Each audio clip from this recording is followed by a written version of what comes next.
Pouvez vous faire cet examen de conscience? Je pense que ça nous aide à avoir vraiment un cœur catholique. Sainte Marie, Mère de Dieu, priez pour nous, pauvres pécheurs. C'est pas très facile de faire entrer l'ayatollah Khomeini, d'accord. Mais enfin, plus notre cœur est large et ouvert, mieux c'est évidemment. Et plus du pardon tous les hommes ont besoin. Voilà, alors donc moi la question qui m'est posée c'est qu'est-ce qu'on fait, comment on se comporte, quelle doit être notre attitude avec les chrétiens qui arrivent de l'islam? Est-ce qu'ils sont bien accueillis? Je peux tout de suite répondre non. D'abord c'est une plainte de tous les catéchumènes.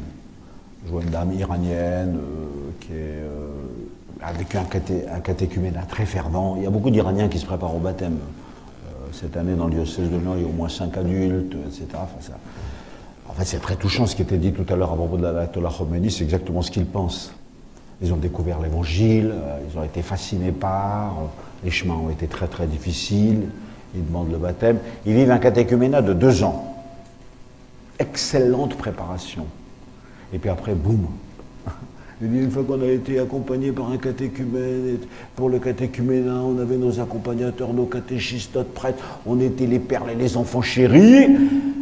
Et puis une fois qu'on a été baptisé, on va à la messe, il y a 300 personnes, 500 personnes, 200 personnes, on est dans la foule, plus personne ne fait attention à nous. Aïe. Donc là, il y a une vraie responsabilité. C'est pas vrai que pour ceux qui viennent de l'islam, enfin c'est vrai pour eux aussi, étant donné le décalage culturel considérable. Et nous, on aime bien les catéchumènes, c'est la perle de nos yeux, puis une fois qu'ils ont été baptisés, on ne fait plus attention.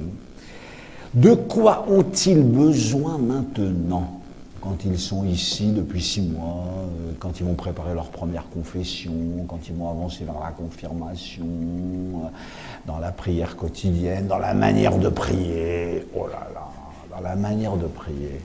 Alors avant c'est très très réglé la prière dans l'islam, on se met comme ça corporellement, on dit telle et telle phrase, et puis chez les chrétiens on dit bon tu vas dire à notre Père, je vous salue Marie, puis tu vas être en silence, et puis recevoir ce que Dieu va te dire, car Dieu est parole, la parole de Dieu. Écoute Israël, et alors il dit bah, je ne sais plus quoi faire. Il n'y a pas que ceux qui viennent de l'islam qui ont ce genre de difficulté avec le temps de l'oraison et du silence, il n'y a pas beaucoup d'oraison et de silence. La phrase de Jésus qui dit « Toi, quand tu pries, rentre dans ta chambre, ferme ta porte ». Aujourd'hui, c'est dur, comme me faisait remarquer un adolescent. Il me disait bah, « Oui, mais Jésus, il dit « Toi, quand tu pries, rentre dans ta chambre, ferme ta porte ». Mais moi, dans ma chambre, il y a mon ordinateur, mon portable, mon téléphone, ma musique, mon MP3. Il n'y a plus du tout de silence chez eux, quoi. En fait, c'est une phrase de Jésus qui est devenue difficile. Un jour, je suis allé à la mosquée de Mézieux, et M. Gassi, qui était donc le recteur de la mosquée de Villeurbanne, était avec moi. Et donc il y avait une aide scolaire extraordinaire pour les gamins, les primaires et les secondaires. Ils arrivent, il y a le goûter, on joue, puis ensuite de 5h à 7h on travaille, on rentre à la maison, tous les travaux sont terminés. 3 enfants avec un professeur pour chacun. Extraordinaire comme attention. Et puis tout d'un coup on rentre dans une salle et me dit ah bah ça c'est un groupe qui se réunit 2 fois par semaine pour les musulmans issus du christianisme. Parce que c'est un décalage culturel considérable. Ah, merde, c'est juste ce que je viens de dire. Et donc, le temps qu'ils deviennent musulmans, c'est très difficile pour eux. Vous dit-il, vous avez 2 ans de catéchuménat, nous, c'est pas ça, il suffit de dire la shahada. Et ensuite, ils sont musulmans, mais on voit que le décalage est énorme. Donc, on fait très, très, très attention à eux. Et il faut qu'on leur apprenne tout, les changements dans la vie conjugale, familiale, professionnelle, etc., dans le rythme ordinaire de la vie. Et il faut beaucoup de temps pour ça. Alors je dis, bah ça c'est le comble alors. Et nous, pourquoi est-ce qu'une fois qu'on les a baptisés et qu'ils ont terminé leur catéchuménat, on dit ça y est, maintenant c'est des chrétiens au milieu de tout le monde. Donc là il y a un aveuglement, il y a un oubli, il y a une omission, un péché d'omission, disons-le clairement. Et donc j'ai demandé à ce que dans notre diocèse, on fasse des ateliers spéciaux, particuliers, d'accueil et d'approfondissement des chrétiens qui sont issus de l'islam parce qu'on mesure l'incroyable décalage culturel que cela peut représenter. Il n'y a pas que chez eux, vous voyez, je parle de relations avec les juifs, et les juifs messianiques qui découvrent Jésus, ils me disent on ne sait pas prier. Parce qu'avant on récitait des paquets de Talmud les uns derrière les autres, et maintenant, quand on prie, il paraît qu'il faut écouter Dieu. Bah, je dis oui, mais ça c'est déjà écrit dans la Torah. Hein. Vous les juifs, vous avez ça, écoute Israël, le Seigneur notre Dieu, c'est déjà dans la Torah. Ah ouais, mais on ne nous a pas appris comme ça. on récite des psaumes les uns derrière les autres, je dis, bah, nous aussi. Nous, on dit des chapelets, etc. Mais quand même, on voit bien que c'est autre chose. Jésus dit, quand vous priez, ne faites pas comme les perroquets qui répètent sans cesse des prières. Alors il me dit, bon, on ne sait pas faire. Personne ne nous apprend. Et donc moi je pense qu'il y a un effort particulier à faire, adapté, si je puis dire, à chaque culture, pour accueillir comme il le mérite, pour accueillir le mieux possible ceux qui sont des néophytes, et en particulier ceux qui sont issus de l'islam. Je vais vous lire un passage que moi j'aime beaucoup, où Saint Paul, à mon avis ça ne s'adresse pas qu'aux évêques, bon, mais Saint Paul réfléchit sur sa mission, c'est dans l'Épître aux Éphésiens, au chapitre 4, et il dit, à tous ceux qui sont un peu responsables de communauté, est-ce que vous faites attention à vos ouailles, quoi? Alors les ouailles, là ça s'appelle agioi, les saints. Nous on dit les baptisés, mais enfin vous savez que dans le Nouveau Testament, agioi, c'est la manière de nommer les baptisés. Donc, il dit, alors le Seigneur il a fait des dons, il y a certains qui ont des dons d'apôtres, il y a certains qui ont des dons de prophètes, d'évangélistes, de pasteurs, de docteurs. Et après, il y a un mot grec que moi j'aime énormément, katartismos, et il dit, toi, tu dois veiller à ce que chaque baptisé, chacun des saints, ait l'équipement dont il a besoin. Ça, c'est un mot merveilleux. Katartismos. L'équipement. C'est-à-dire, je vais dans une paroisse pour faire ma visite pastorale, je discute avec monsieur le curé, avec madame la responsable du catéchisme, de la liturgie, des fleurs, je sais pas quoi, moi, de l'attention aux malades ou des funérailles. Je dis, est-ce que vous avez tout ce qu'il vous faut pour accomplir votre mission? Je donne ça comme exemple. Un jour, j'étais dans le Val-de-Saône et il y avait 40 personnes qui s'occupaient de l'accompagnement des familles en deuil, qui allaient les voir après. Enfin, admirable, ils savaient très bien faire. Puis d'un coup, ils me disent, vous avez posé cette question, il y a un truc où on est nul. C'est quand il s'agit qu'ils nous intéressent, ils nous interrogent sur le purgatoire, l'enfer, le jugement particulier, le jugement dernier. En fait, on a peur de ces mots et on n'y connaît rien. Vous ne pourriez pas nous aider? À ce moment-là, j'avais comme auxiliaire Monseigneur Battu, j'ai dit, tu vas leur faire 3 soirées d'eschatologie. Parce que quand même, on ne peut pas évincer le mot jugement du christianisme, il est dans le credo, il reviendra dans la gloire pour juger les vivants et les morts. Alors si je n'utilise pas ce mot-là parce qu'il me fait peur, on n'est pas chrétien simplement. Donc il y a beaucoup de mots du christianisme qui nous dépassent. Donc, c'est une question que je pose à la communauté chrétienne. Est-ce que tu fais ce que tu dois pour leur donner l'équipement dont ils ont besoin afin de vivre leur vocation de baptisés, de chrétiens? Ce verset 4.12 est très très intéressant parce qu'il dit « Tu fais ça pour qu'ils puissent faire leur travail, ergon ». Autrement dit, ces gens-là, si tu ne leur donnes pas l'équipement dont ils ont besoin, ils ne pourront pas faire leur travail. Le mot qui vient après, comme par hasard, c'est diaconia, c'est-à-dire leur travail est un service. Donc tous les chrétiens, quand ils sont entrés dans l'Église, eh ben, ils vont avoir un travail concret dans la communauté pour être des serviteurs. Mais s'ils n'ont pas l'équipement nécessaire, ben, ils ne feront rien, ou ils taperont à côté, ou ils commettront des erreurs, etc. Donc cela dépend de toi. Est-ce que tu accomplis cela et est-ce que tu entends en vue de la construction du corps du Christ, dans laquelle nous devons vivre l'unité? Ah, pour moi, c'est un trésor. Vous avez les dons de Dieu, qui sont les grâces, la formation, l'équipement. Moi, j'aime bien ce mot-là. Hein. Après, parce qu'il faut que les gens y bossent. Donc, va y aller travailler à ma vigne. Beaucoup de gens qui ne foutent rien, peut-être, mais quand même, on voit bien qu'il faut travailler à cette vigne. Ce travail est une diaconie. Donc, équipement, travail, service. Ça, c'est pas mal, vous voyez. Et le but, construire le corps du Christ. C'est-à-dire, j'ai beaucoup besoin de vous pour que vous évangélisiez, pas des autres musulmans, pour que vous évangélisiez les enfants de Dieu, quoi. Ceux qui sont dans le nous du Notre Père. Donnez-nous aujourd'hui le pain du ciel. Donc il y a plein de gens qui voilà, ce pain du ciel, ils ne le connaissent pas, donc il faut leur donner. Moi j'ai passé 4 ans de ma vie à Madagascar, et une fois j'avais demandé à un missionnaire de m'emmener dans l'évangélisation. Alors il arrive dans un village, c'est une toute autre mentalité. Appelés le Rayamandré, c'est-à-dire les anciens du village. Donc ils viennent, que voulez-vous? Nous venons vous apprendre à prier. Ah, c'est très gentil, alors expliquez-nous. Alors on vous parle de Jésus. Ah bon, dites-nous qui c'est. Une réceptivité incroyable. Ergon tes diakonias, le travail du service en vue de la construction du corps du Christ. Est-ce que les gens bossent? Est-ce qu'on les met en tenue de travail? Est-ce qu'on les met en tenue de service? Je vous conseille de lire un passage extraordinaire qui est Luc 12, très peu connu, complètement découpé idiotement, où on dit il faut prendre sa tenue de service Et puis après, Pierre, il dit, bah, quand même, nous, on est un peu les chefs là-dedans. Jésus dit, oh, enfin, t'es le chef, mais enfin, on prend la tenue du service comme tout le monde. Ah bon. On les comprend, hein, les proches de Jésus, ils veulent les bonnes places. Bon, Et puis tout d'un coup vient cette phrase qui dit, je suis venu allumer le feu sur la terre et comme il me tarde qu'il brûle. J'ai jamais entendu personne citer cette phrase avec son contexte. Marrant. Ils ne savent même pas le verset qui est avant. Probablement l'évangéliste n'est pas un imbécile, et quand il dit quelque chose, ça a un rapport avec ce qui précède. Alors vous voyez, il faut aller dans les rues, et puis il faut annoncer l'évangile à tout le monde, etc. Je suis venu allumer le feu sur la terre. Tu as lu la ligne d'avant? Le feu, c'est que ce qui va te brûler toi, c'est que tu vas devenir un serviteur. D'ailleurs, Jésus, lui, quand il a pris la tenue de serviteur, avec un S majuscule, c'est le feu de sa passion. Et d'ailleurs, c'est ce dont il parle après. Ah, comme je voudrais qu'il soit marqué par ce baptême. Donc voilà un verset, Luc 12, 49, toujours découpé de son contexte, jamais mis avec tout ce qui précède. Il y a 15 versets qui précèdent et qui nous expliquent que nous n'avons pas un cœur de serviteur, ni même Saint-Pierre, et que ce serait bon qu'on l'ait. On est tout à fait d'accord avec Jésus. Ça, c'est vrai que si j'avais un cœur de serviteur, ce serait mieux, quoi, il n'y a pas de doute. Et lui, le serviteur, il a revêtu ce vêtement du service, et ça l'a brûlé, quoi. Il a plongé dans le feu de la passion, et là, il a tout perdu. C'est de ce baptême-là que je voudrais que vous soyez baptisés. Voilà. Donc j'aimerais bien qu'on lise ce passage dans cet ensemble. Donc, je le dis aux autres, parce que les autres aussi, ils ont besoin de le faire, et voilà ce que je souhaite pour eux. La tenue de service.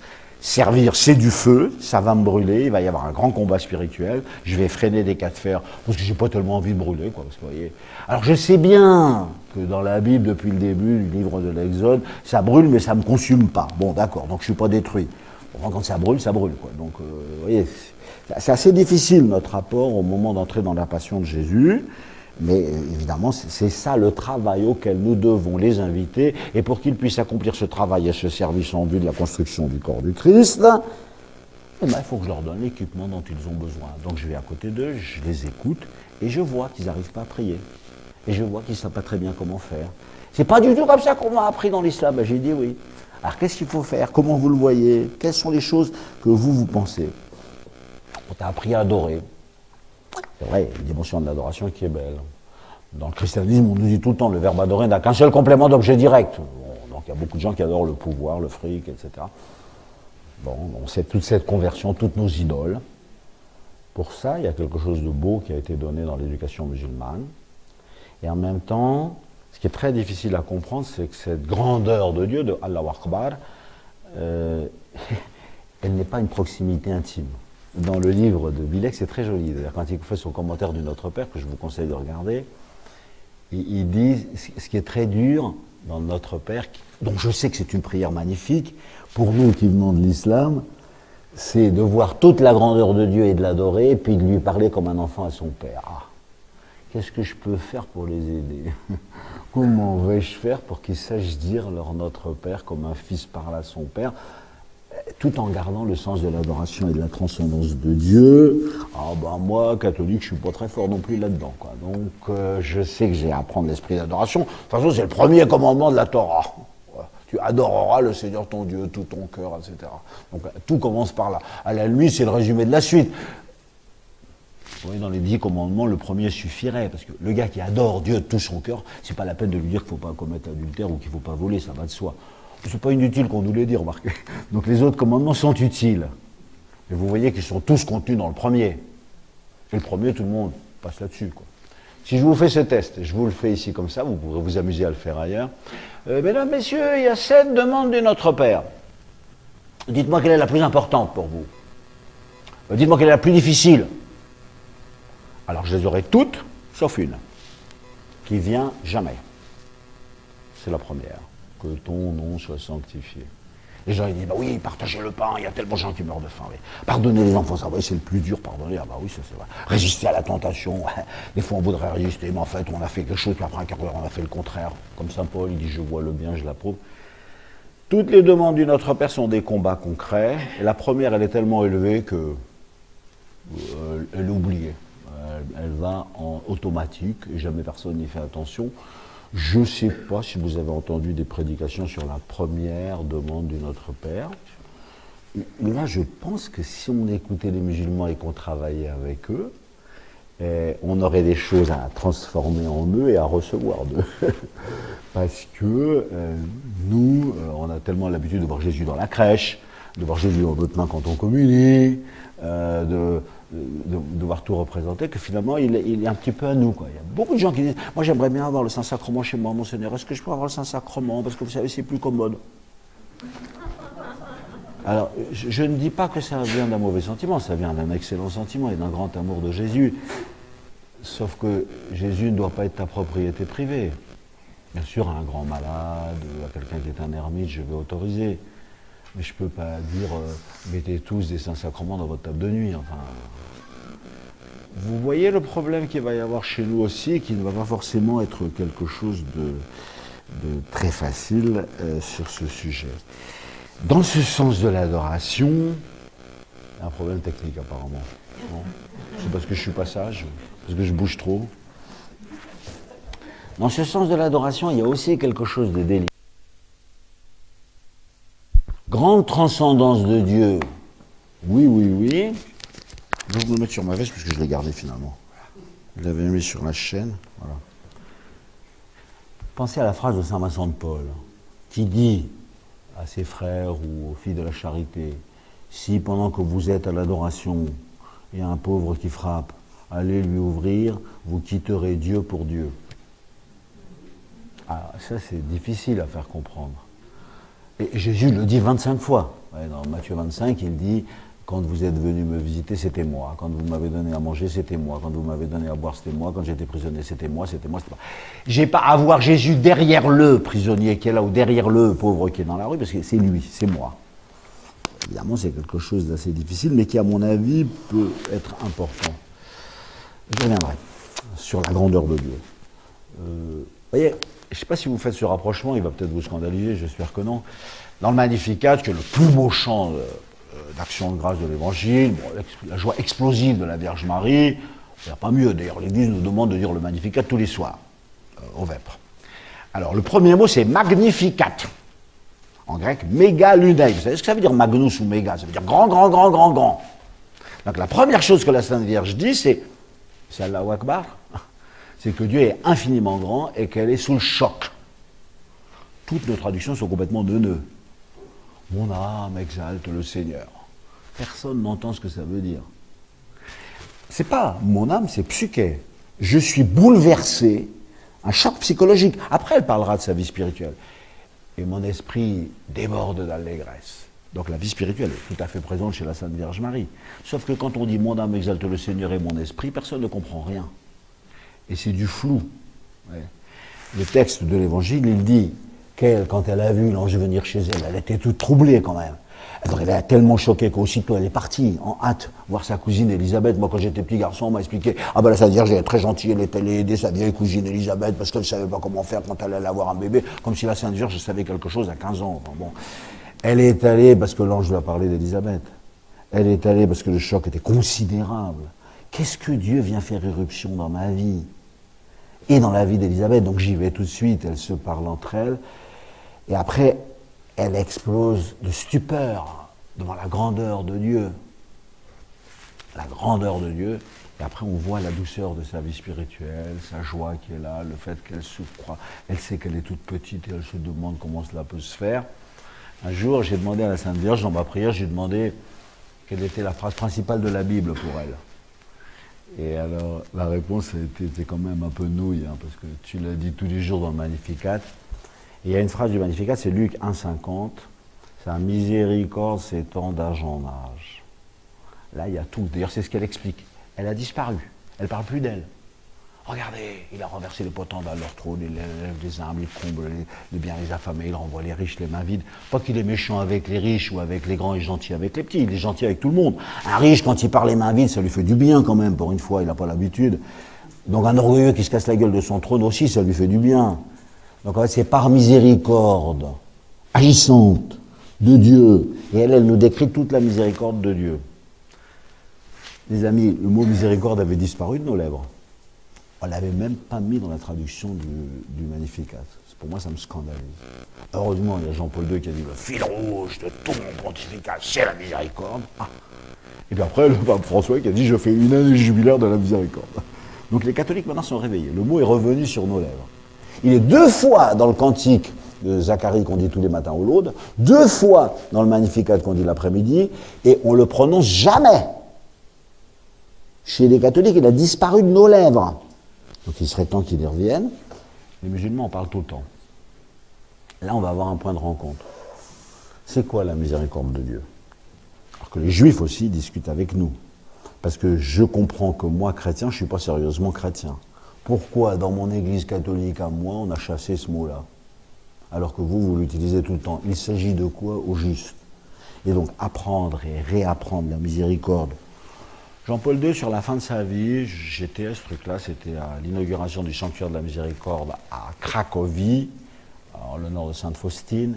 Il a dit, la miséricorde n'est pas un attribut de Dieu, c'est son nom. C'est son nom. Donc quand les musulmans disent de Dieu qu'il est très miséricordieux et tout miséricordieux à chaque fois qu'ils disent leur nom, je dis, bah, quand même, nous pourrions nous réveiller un petit peu, quoi. Peut-être que d'ailleurs ceux qui sont rentrés dedans, ils vont nous réveiller. Et qui sont venus au baptême, qu'ils ne perdent pas ça. Et qu'au contraire, ils voient toute la miséricorde de Dieu venue dans la personne de Jésus, et qui nous permet de devenir vraiment chrétiens, et de nous approprier ce qui est ce nom de Dieu, et qui, d'une certaine manière, avait disparu de nos lèvres. Donc la grandeur de Dieu, c'est la miséricorde, que je vois comme les phrases majeures du Magnificat, effacées dans la traduction. Ouais, mon âme exalte, franchement, ça ne veut rien dire. Et puis après, sa miséricorde s'étend d'âge en âge, et on dit son amour. Ah bah oui, son amour. Bah oui. Alors l'amour, c'est un mot valise. Bon, s'il y a un mot précis, qui est éléos, miséricorde, avec les entrailles, avec les tripes de Dieu qui nous aime du fond de son ventre, hein. Ouais, ça c'est les mots bibliques, vous en connaissez la force et la saveur. Pourquoi est-ce que nous l'avons laissé de côté? Un troisième point très important, c'est celui de la parole.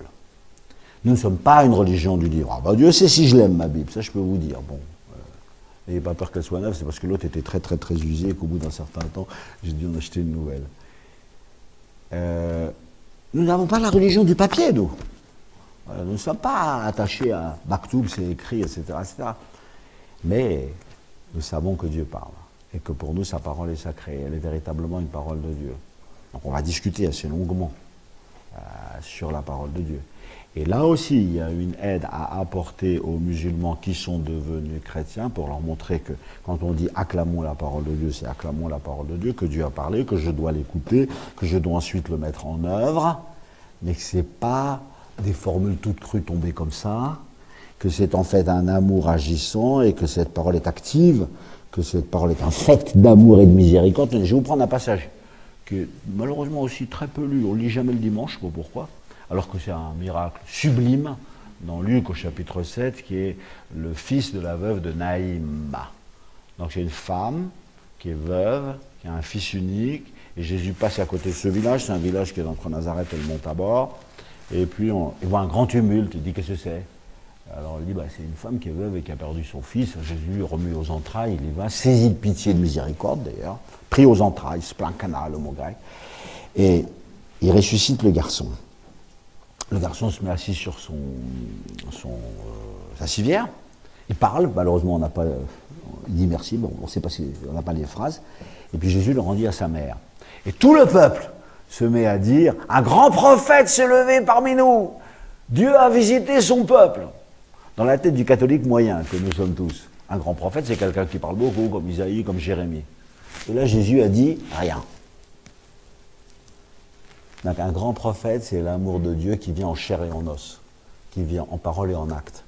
Nous savons que la parole de Dieu, ce n'est pas écrit dans un livre comme une leçon à apprendre par cœur. Je vous encourage à apprendre la Bible par cœur et à savoir les mots par cœur. Rassurez-vous, vous voyez, c'est très bien de connaître les psaumes. Mais pas comme un espèce d'automatisme comme ça. On n'est pas attaché à une lettre et à un chiffre et à un papier, on est attaché à une parole. Cette parole est une parole d'amour, c'est cette parole qui est parole créatrice. Donc au début, on dit qu'il y a 10 commandements, mais est-ce que vous savez, vous par exemple, que 10 fois aussi au début, il y a 10 fois Dieu dit. Et les choses furent le ciel, la terre, après les astres, les tempéraux, les chimpanzés, à la fin l'homme et la femme. 10 fois il y a Dieu dit. Puis après, quand il montre tout ça dans les générations, 10 fois il y a l'expression suivante, voici les générations. C'est hautement symbolique, vous voyez, les paroles de la création. la création de son peuple avec les générations, et ensuite les 10 paroles qu'il nous donne pour notre vie, pour qu'elle tienne à peu près en équilibre, ce sont des paroles. Bon, on a fait des commandements, puis des règlements, et tout ça c'est étriqué, étriqué, étriqué, alors qu'on voit bien, ça c'est très difficile à comprendre pour un musulman devenu chrétien. Donc là, ils ont besoin de notre aide et de notre attention. Pour les juifs aussi d'ailleurs. Moi je connais beaucoup de juifs messianiques, et ils me disent le rapport des chrétiens à la parole de Dieu est très difficile pour nous, parce qu'on a été habitués aux commentaires du Talmud, qui est comme ci et comme ça. Donc nous mettre à prier librement, dans une écoute et un dialogue avec Jésus qui me dit quelque chose, que je vais le faire vérifier, parce que est-ce que c'est mon père spirituel, est-ce que c'est pas une illusion que j'ai eue, est-ce que c'est une grâce? Difficile pour nous ça. Donc Dieu nous parle. J'étais très touché tout à l'heure quand M. Fromager a parlé des songes. Alors il dit, on fait un petit péché de jalousie, en disant comment ça fait qu'ils ont tout le temps des songes et nous pas. J'ai vu ça chez les juifs aussi. Le nombre de juifs que j'ai préparés au baptême, où ils sont convertis la nuit en songe. J'étais réveillé dans un songe, je suis allé à la fenêtre, et Dieu m'a dit, le Messie c'est Jésus. Alors je viens pour me faire baptiser. Ça fait un peu de stress quand on est prêtre et qu'on reçoit ce genre de cadeau, enfin un peu de joie évidemment, une grande joie, mais c'est un petit choc quoi. Donc voilà, enfin Dieu il fait comme il veut quoi. Moi, je trouve que Dieu fait comme il veut. Il a tout à fait le droit. Donc, le rapport à la parole de Dieu, au livre, bien sûr que nous aimons la Bible. Il y a un ambon dans nos églises qui est réservé à la parole de Dieu. Le pape Paul VI, quand il entrait dans le concile avec l'évangile, il disait, il ne cédait à personne la joie de porter l'évangile en plein milieu du concile. Donc, nous le recevons vraiment comme une parole active, comme une parole tranchante, comme une parole agissante, comme une parole créatrice, comme une parole convertissante. Nous savons que cette parole est vraiment active, ce n'est pas des leçons à apprendre, ce n'est pas des règlements à respecter. C'est vraiment une parole d'amour efficace, quoi. La Bible le dit partout. Alors voilà ce qu'est la figure du prophète. Je pense que c'est un quatrième point que je vois, je ne vais pas être trop long, hein, c'est l'anthropologie, c'est-à-dire le rapport au corps. Vous voyez, vous avez le corps, ensuite la psychologie. Oh, c'est très difficile à traduire, comme je vous disais tout à l'heure. La psychologie de la Sainte Vierge, ça m'intéresse. C'est une fille, une juive, parfaite, toute sainte. Et son trouble, quand l'ange est venu, me touche. Pourquoi ils me font une traduction sucrée, mon âme exalte? Pourquoi ils n'ont pas le courage de me dire qu'elle est toute troublée? Et devant ce choc, elle dit, mais c'est incroyable la grandeur de Dieu. Je ne sais pas comment on pourrait le traduire dans les C'est ça que j'aimerais entendre. J'aimerais que le peuple entende. Incroyable la grandeur de Dieu. J'en suis toute bouleversée. Et je déborde de joie dans le fond de mon cœur. Ça, ce serait une manière de faire entendre le Magnificat.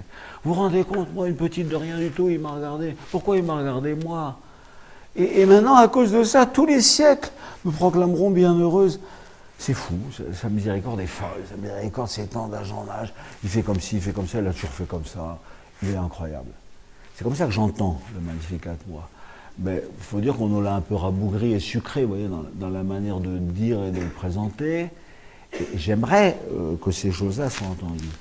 Donc moi, je trouve que nous avons une parole à dire. Le corps, c'est pas seulement la morale sexuelle catholique, c'est comme ça c'est permis, ça c'est défendu, ça c'est un péché mortel, non. C'est d'abord un discours positif. Savez-vous que votre corps est un temple du Saint-Esprit? 1 Corinthiens 6. Est-ce que vous glorifiez Dieu par votre corps? Moi, dans les visites pastorales, par exemple, on m'emmène souvent voir, comment ça s'appelle, FSCF, Fédération Sportive Chrétienne, etc. Alors, ils font des pirouettes extraordinaires, des pyramides, enfin, ils ont un corps en caoutchouc invraisemblable. Et devant, ils sont tout contents, l'évêque est là, donc ils font leur spectacle. Et après, le directeur, j'ai des trucs qui sont chrétiens, pas trop chrétiens, encore un peu chrétiens. Ils ont des origines de patronage catholique et on a un peu oublié, mais quand même, c'est encore là. Il me dit, bah, dites-leur quelque chose. Alors je leur dis, vous savez, c'est beau d'avoir vu vos corps avec cet exercice de souplesse, de musculation, etc. Ce que vous arrivez à faire ensemble, chacun d'entre vous, on en est complètement ébloui. Et là, vous nous donnez une très grande joie. Vos corps, ils sont livrés pour nous. Quand on voit ça, on se réjouit. Tous vos corps seront livrés dans toute votre vie, parce qu'un jour, vous direz à votre mari ou à votre femme, tiens, ça, c'est mon corps livré pour toi et pour vous. En fait, c'est la phrase principale de Jésus. Et lui, à la messe, la phrase principale, c'est « Ceci est mon corps livré pour vous ». Moi, quand j'étais petit, on m'a dit, quand tu entendras « Ceci est mon corps livré pour vous », c'est en latin à l'époque, tu te mettras à genoux, tu t'inclineras. Personne ne m'a parlé de mon mariage, de mon engagement au célibat, ou de mon corps, ou de ma sexualité. C'est-à-dire la phrase principale de Jésus dans la messe. « Ceci est mon corps livré pour vous ». C'est la phrase principale de ma vie, quand même. La chose principale que j'ai faite, Ben, c'est que je me suis jeté dans le feu pour devenir prêtre. Ou si je m'étais marié, j'aurais dit à ma femme, voilà, je suis tout à toi. Alors c'est une aventure d'amour pourvu qu'il nous protège et qu'il nous bénisse, mais voilà, quand tu t'es livré entièrement. Tout ça est nuptial. Personne ne l'a dit. Tout est une histoire d'alliance. Si Dieu est grand, grand, grand, grand, grand, Allahu Akbar, et qu'il n'y a pas d'alliance avec nous, qu'est-ce que vous voulez entendre d'histoire d'alliance? Donc nous défendons à la fois la grandeur de Dieu, et après le très concret de notre alliance.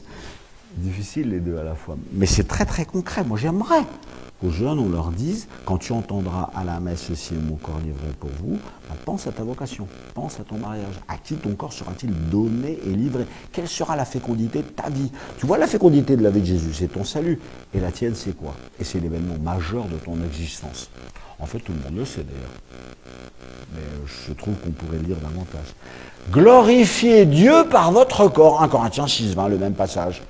Passage pas très souvent commenté.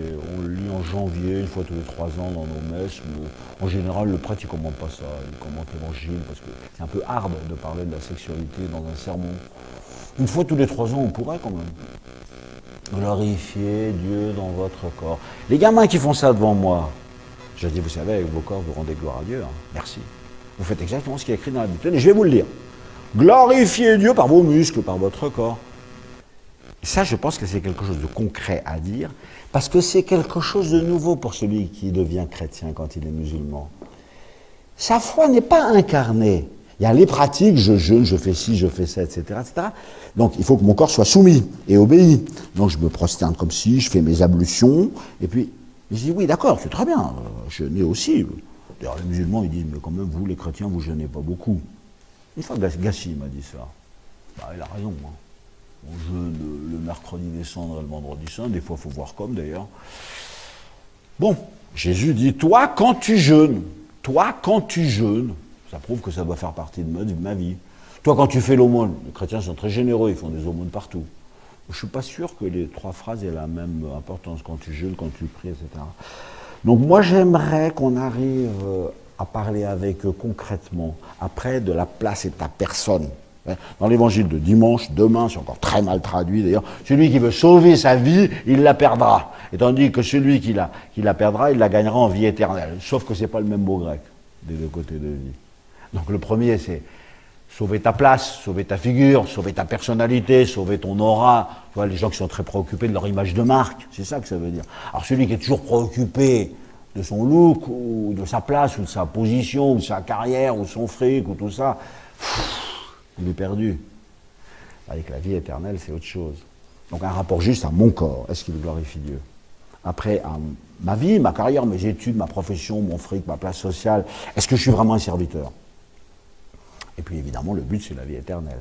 Moi, je trouve cette anthropologie tripartite très très éclairante dans le christianisme. Elle ne méprise rien.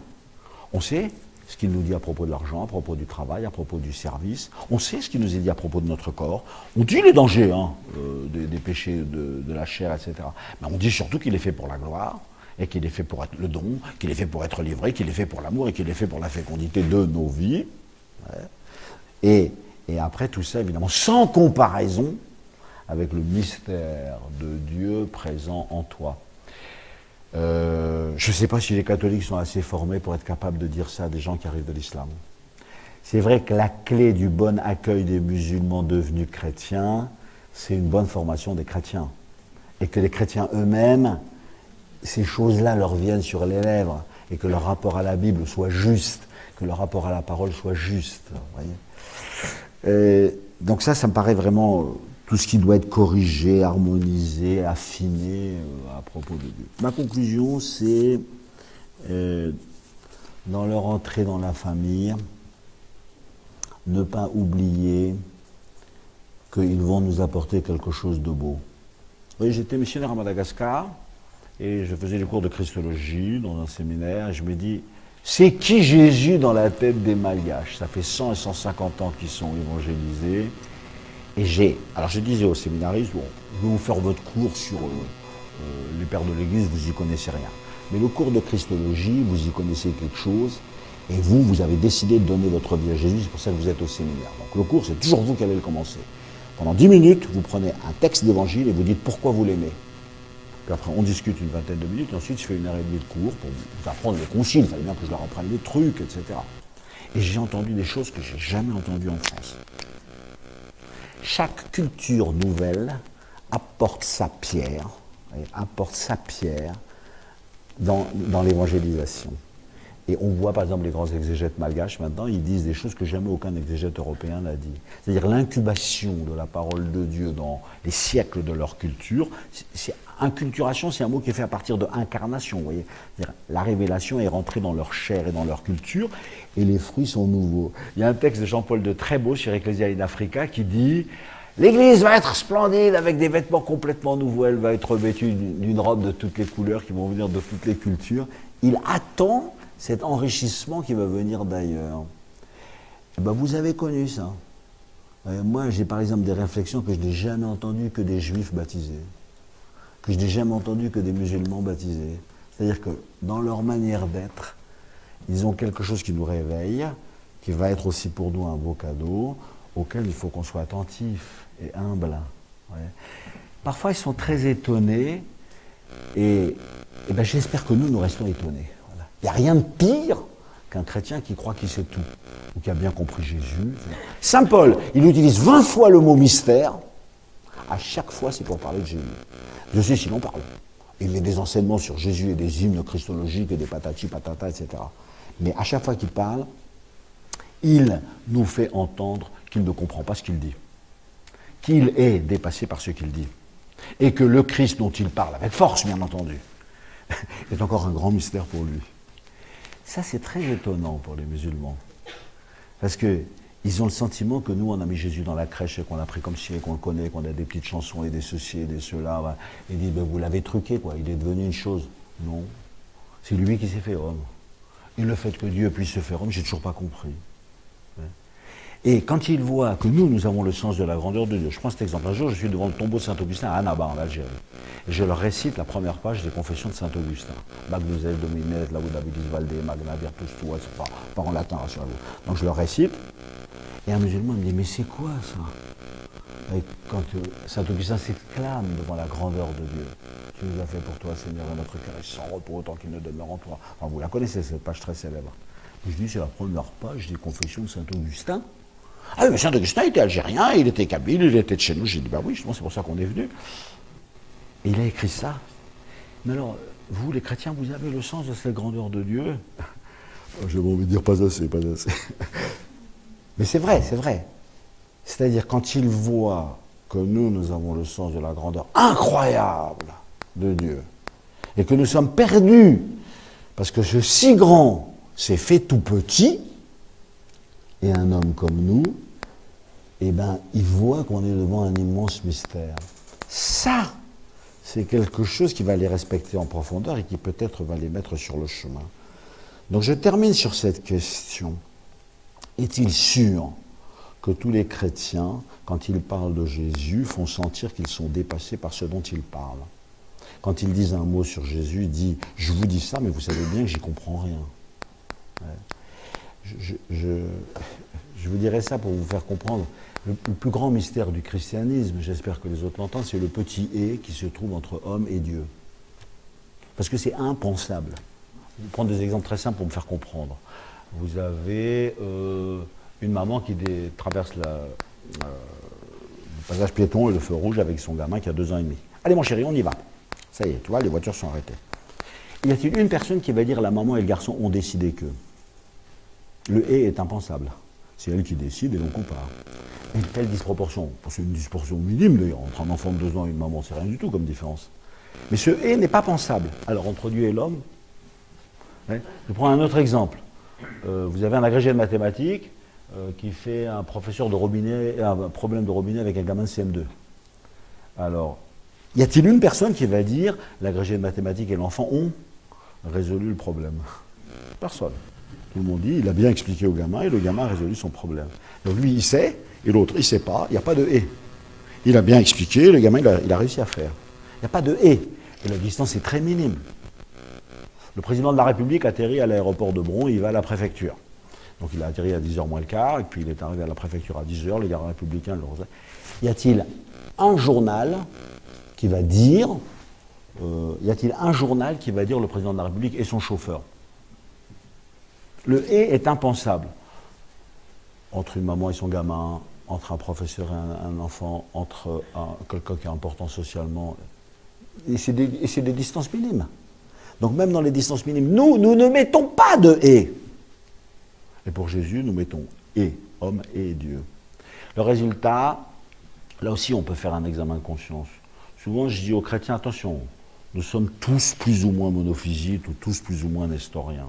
Quand j'entends quelqu'un parler de Jésus, j'écoute et je vois que petit à petit il devient un peu monophysite. Ah oui, mais Jésus c'est pas pareil, parce que lui, comprenez, il était Dieu, alors c'est pas pareil. Donc enfin, l'humanité c'est que dalle, quoi. Classique, classique. Ou les autres, voilà, Jésus était formidable, peace and love, c'était un superstar, extraordinaire, ça c'est un bonhomme comme moi j'aimerais être. Et j'attends qu'on me parle de Dieu, mais on ne parle pas. Ce qui est impensable, pas que pour eux, mais pour nous, c'est de mettre le « et » entre homme et Dieu. C'est la très très grande difficulté d'accès des musulmans à Jésus. Et c'est peut-être aussi le point le plus délicat, mais majeur, de notre témoignage à leur égard. Voilà. Je demande pardon si j'ai trop parlé.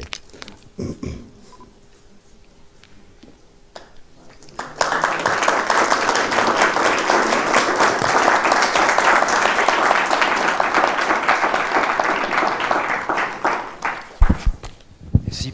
Père, peut-être que nous avons Une question, comme elle a dit tout à l'heure. une ou deux questions à poser sur mettre mes ce oreilles. thème, comment accueillir, l'importance d'accueillir des chrétiens venant de culture musulmane.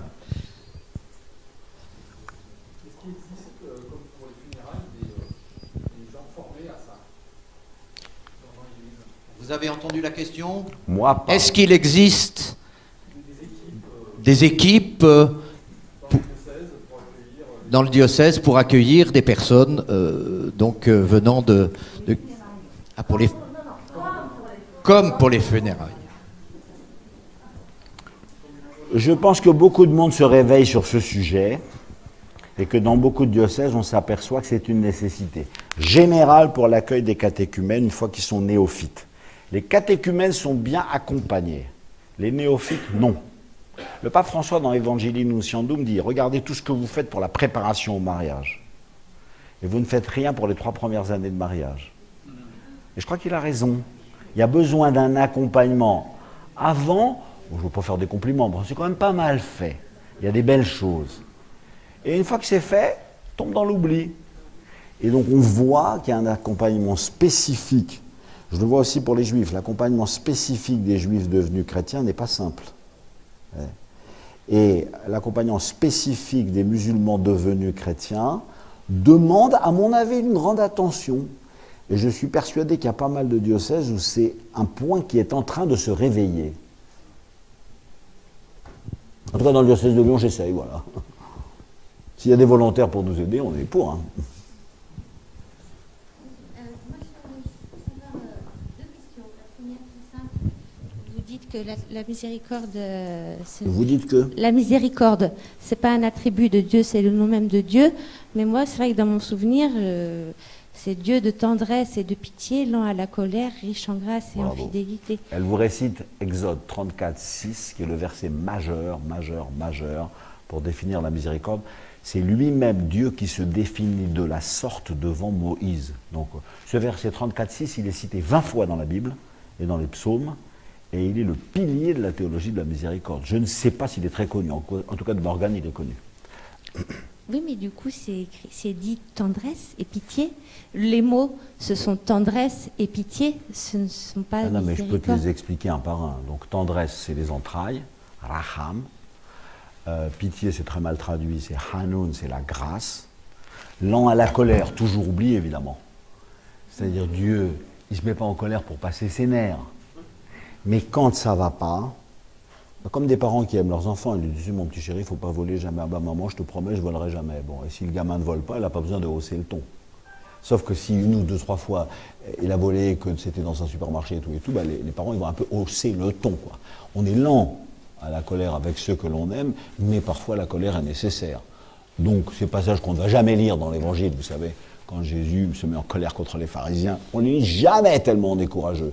Malheur à vous, scribes et pharisiens hypocrites, etc. De temps en temps, il se met en colère quand même. Donc il est exactement comme c'est écrit dans la Bible. Après, plein d'amour, c'est superbe. Non, à la colère. Alors, plein d'amour, c'est un mot hébreu très joli. Vous connaissez avoir du rab. Donc, rab, le rabbin, c'est ça, c'est celui qui en a beaucoup dans la tête. Et bien, Dieu, de la chesed, c'est-à-dire de l'amour, il en a au rab. Voilà. Donc, vous pouvez être tranquille, il a de l'amour au rab. C'est un verset extraordinaire qui mérite d'être expliqué mot par mot.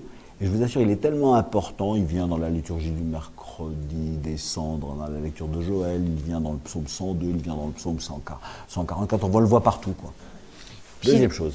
Puis la deuxième chose, c'était par rapport aux musulmans qui comprennent très bien, enfin très bien, je sais pas, mais enfin la transcendance de Dieu, en tout cas, qu'ils la posent, et après leur difficulté à rentrer dans l'intimité dialogale avec Dieu.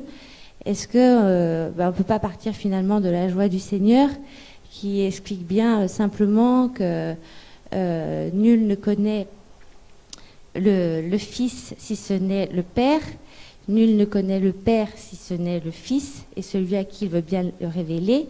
Et Seigneur, je proclame ta louange parce que ce que tu as caché aux sages et aux savants, tu l'as révélé aux tout petits. Donc, oui, il dit ça alors que, dit le début du verset. Mais il tressaille de joie et d'allégresse parce que ses disciples... Elle vous récite Luc 10, 21 par cœur. Merci, merci. Non, mais c'est pas pour ça. Non, c'est vraiment. C'est un verset majeur. Hein.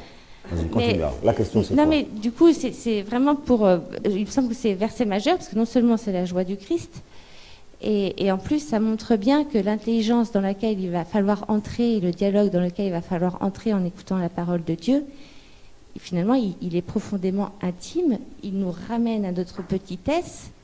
Et du coup, elle est dans une position de demande et de curiosité.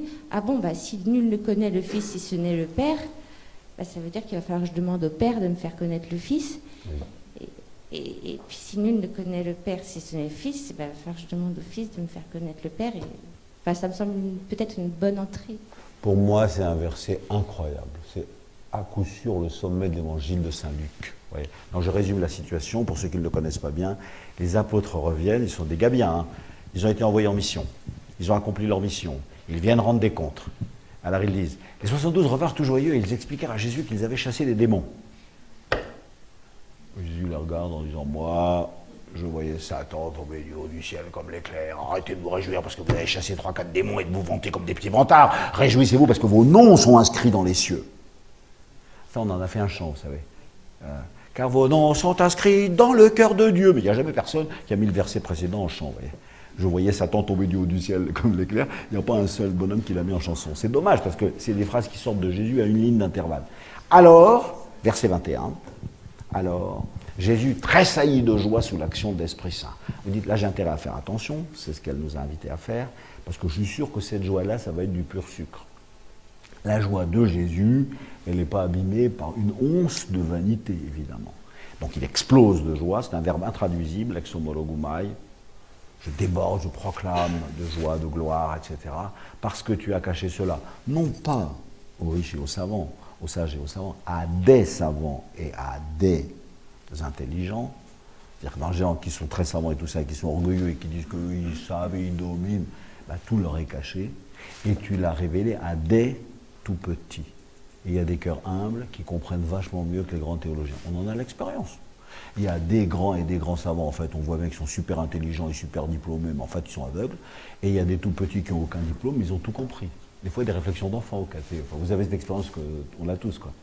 Alors après, il y a une phrase qui est très oubliée, et sur laquelle elle insiste, que je trouve très très importante. Nul ne connaît le Fils si ce n'est le Père. Et nul ne connaît le Père si ce n'est le Fils, et nul ne connaît le Fils si ce n'est le Père, et celui à qui. Donc moi qui suis chrétien, ce serait bien que je connaisse un peu Jésus. Alors y en a-t-il parmi nous qui se tournent vers Dieu le Père en lui disant, Seigneur Dieu mon Père, tu ne pourrais pas me faire connaître un peu Jésus? C'est difficile comme prière, parce que nous on a un accès direct à Jésus, on croit qu'on le connaît. Mais elle dit non. Nul ne connaît le Fils si ce n'est le Père, et celui à qui le Père veut bien le révéler. Du coup, tu me réveilles quand tu dis ça, parce que je me dis, je ne suis pas sûr que moi je fasse cette prière, de me tourner vers Dieu mon Père, et j'ai dit, Seigneur Dieu, je suis chrétien quand même, ce serait mieux si je connaissais Jésus, quoi.